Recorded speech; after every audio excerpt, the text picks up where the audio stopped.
देखिए, एसडीआरएफ की टीम हम जब पहुंचे तब यहां पर मौके पर नहीं थी।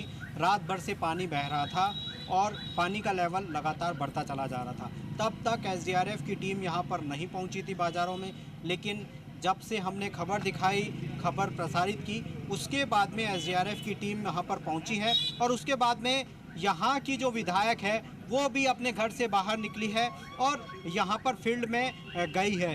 इसके साथ साथ जो एसडीएम है, ज़िला कलेक्टर है, वो भी मौके पर पहुँच रहे हैं, फील्ड का जायज़ा ले रहे हैं। यानी कि अब लगातार जो जिम्मेदार है, जो जिनकी ये जिम्मेदारी बनती है जनता के बीच पहुंचने की, जिनकी जिम्मेदारी बनती है कि राशन पहुंचाने की। आपने कहा कि राशन क्या पहुंच रहा है, नहीं पहुंच रहा। अभी तक प्रशासन की तरफ से राशन नहीं पहुंच रहा है, ना सब्जियां पहुंच रही है, ना दूध पहुंच रहा है।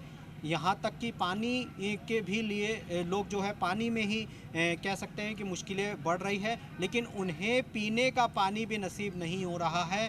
वो इसलिए क्योंकि जो 6-7 फीट का जो पानी आया है उनके घर में, कैसे पार करके ये समंदर को कैसे पार करके कैसे तैरकर आगे बढ़े, ताकि जो सामान है उनकी जो जिस तरीके से कह सकते हैं कि उनके सामान पूरी तरीके से भीग गया है।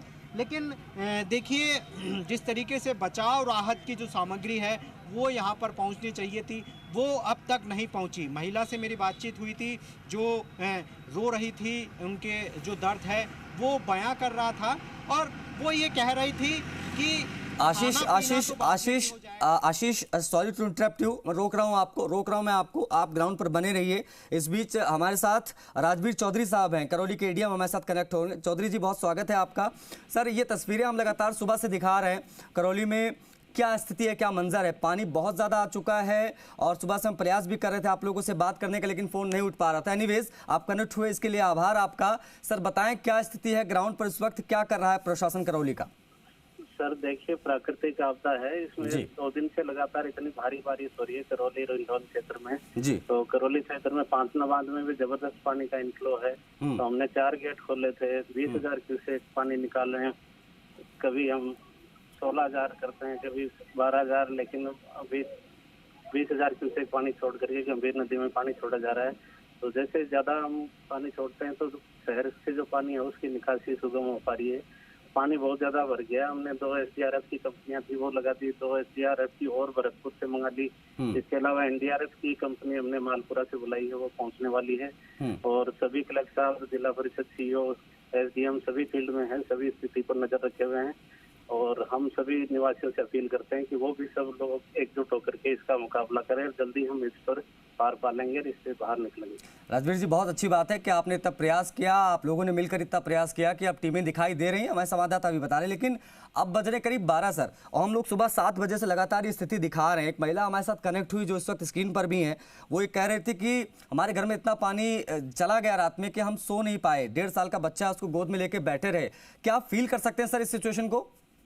बिल्कुल बिल्कुल मानता हूँ मैं, सबको बहुत परेशानी से गुजरना पड़ा है, लेकिन एकदम से इतना पानी आ गया कि वो निकासी उसकी हो नहीं पाई। अब लगातार पानी कम हो रहा है, बारिश रुक रही है और हम कोशिश कर रहे हैं कि बिल्कुल ये जल्दी नॉर्मल हो जाए स्थिति और हम लोगों को सुरक्षित स्थान पर पहुंचाना पड़े। सर, ये सवाल मैंने इसलिए उठाया क्योंकि अब मौसम विज्ञान केंद्र जैसी कोई चीज भी है वो अलर्ट भी जारी करता है। अलर्ट जारी किया गया था। अलर्ट इसलिए जारी किया जाता है कि भाई सावधान हो जाएं सभी लोग कि स्थिति हो सकती है, ये प्राकृतिक आपदा आ सकती है, बारिश हो सकती है या बहुत ज्यादा स्थिति खराब हो सकती है।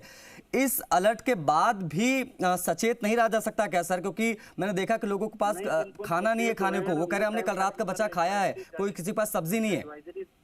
एडवाइजरी जारी की है, समय समय पर सभी लोगों से भी कहा है जो निचले क्षेत्रों में है उनको बताया कि यहाँ पानी बहाव का क्षेत्र है तो पानी आएगा भी, वो सावधानी बरतें, सतर्क रहे। हम भी हमारी तरफ से पूरा प्रयास कर रहे हैं, लेकिन अभी ये प्राकृतिक वो है कि इतना पानी एक साथ आ जाता है तो उसके ऊपर कोशिश सभी कर रहे हैं कि इसको जल्दी से मिटिगेट करें।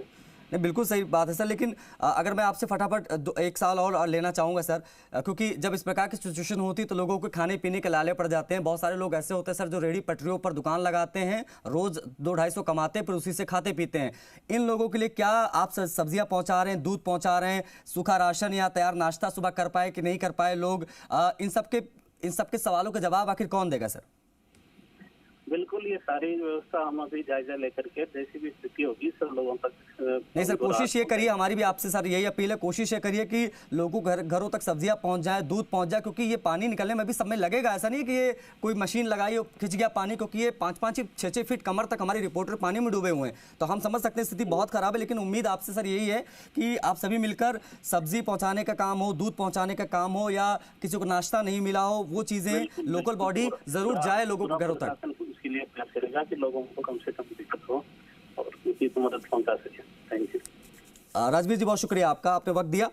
एडीएम साहब हैं राजवीर जी, हमारे साथ कनेक्ट हुए, जिन्होंने बताया पूरी स्थिति। हालांकि जैसा कि कह रहे हैं कि अधिकारी हमने टीमें बुलाई हैं, हम सबने मिलकर बाकायदा इसको ध्यान में रखा है और टीमें पहुंच रही हैं ग्राउंड पर। एसडीआरएफ की टीमों को भी बुलाया गया है।